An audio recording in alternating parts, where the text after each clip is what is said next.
ReferUS is all built on trust. It's the people that love what you do and they trust what you do. They believe in what you do. So they're quite happy to go out there and tell people about it. We've just made that process a lot simpler. And as I said, it's literally 10 seconds is all it takes. Hello, and welcome back to the My Future Business Show. It's Rick Nuske here. I hope you're doing wonderfully well. It is great to be back with you. I love hosting this show because I have the opportunity to spend some time with some incredibly talented people, and today is absolutely no exception to that rule. And on today's call, I'm excited to speak with best-selling author, speaker, and managing director at ReferUS Network, Mr. Justin Herald. Welcome to the show, Justin. Thank you so much for having me. Absolute pleasure to have you here. Now, Justin, you and I were going to be exploring how you build a $37 million empire from $50, how to start a business with limited resources, and how business owners can use the ReferUS Network to secure high-quality referrals. But before we jump into any of that, I'd love to learn a little bit more about you and where you're calling in from today. I'm on the Gold Coast, the beautiful Gold Coast. Fantastic. I had this impression that you were going to be in Sydney, but there you go. Lucky guess, went wrong. So is that home for you? It is. We've been up here. Well, I used to be Sydney, so we've been up here for 3 years. So we moved after COVID.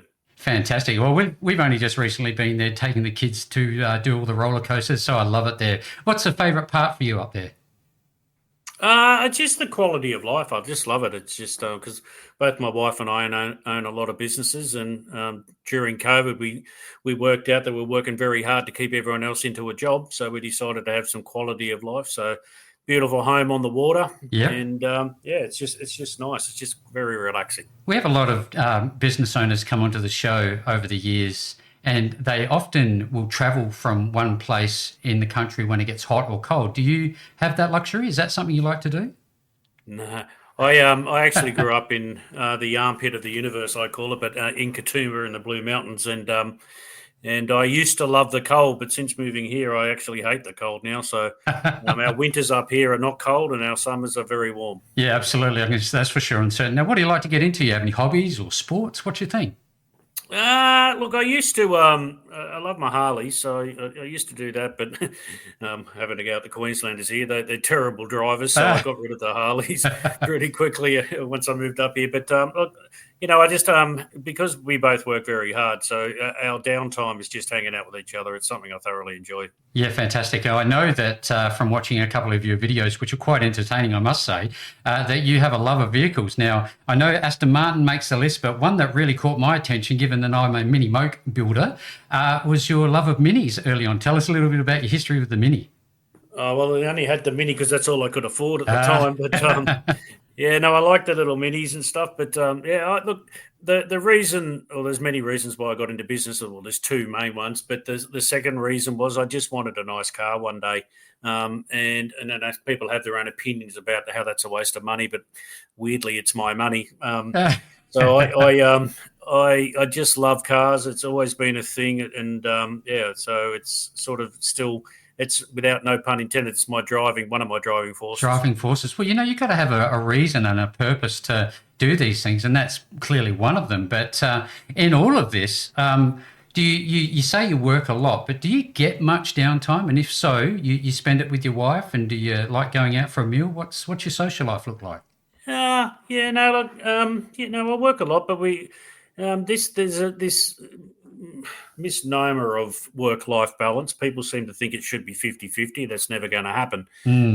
So it's probably 80-20 at this stage, and it's just got to make sure that the 20% of downtime is actually worthwhile. So like my wife, she owns a day spa and Medi Spa. Very proud of Renee. She's number one in Australia for 6 years in a row with that day spa. So she's in Sydney at the moment for the week. So she goes down there once every 4 weeks to spend time with the staff. And then when she gets back, we'll just we work from our kitchen table, and we get to about 2 or 3 o'clock in the afternoon, and we just enjoy the rest of the day. Love it. Do you like cooking? You're a cook at home?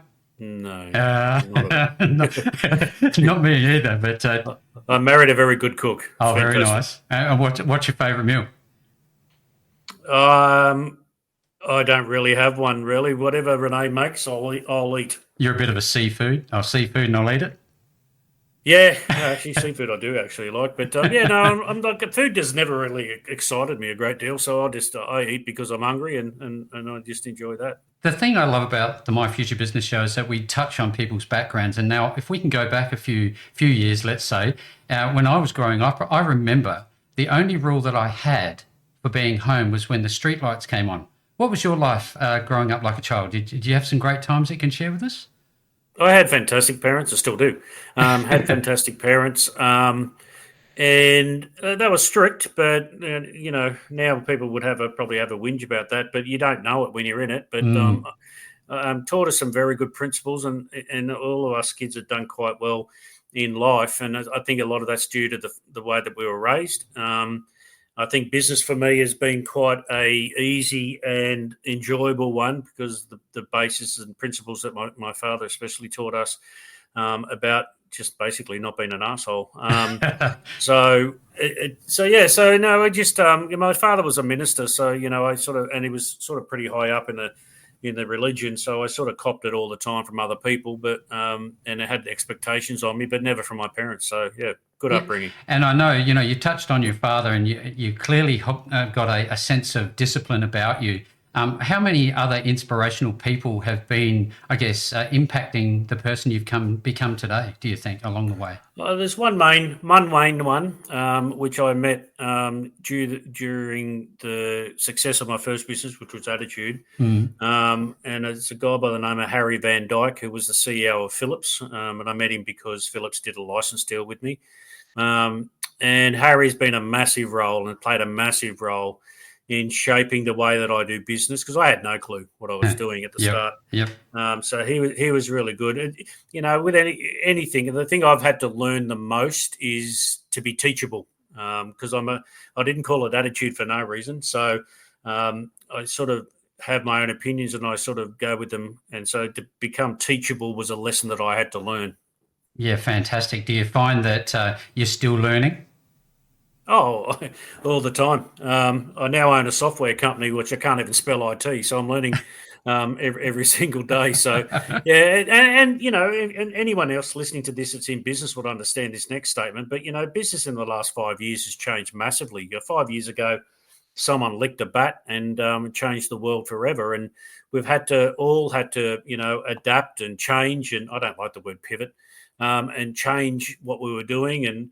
In a way, I think a lot of it's a lot simpler than it was before. But change is inevitable. But I love change. Some of my staff think that I actually created COVID because I just love a drama. But it's just one of those things. I do like it when things just don't work out or when they all go wrong. It's something that I thrive on. Yeah, fantastic feedback. Thank you so very much. Now, I remember my first entrepreneurial experience was washing cars. Can you recall yours?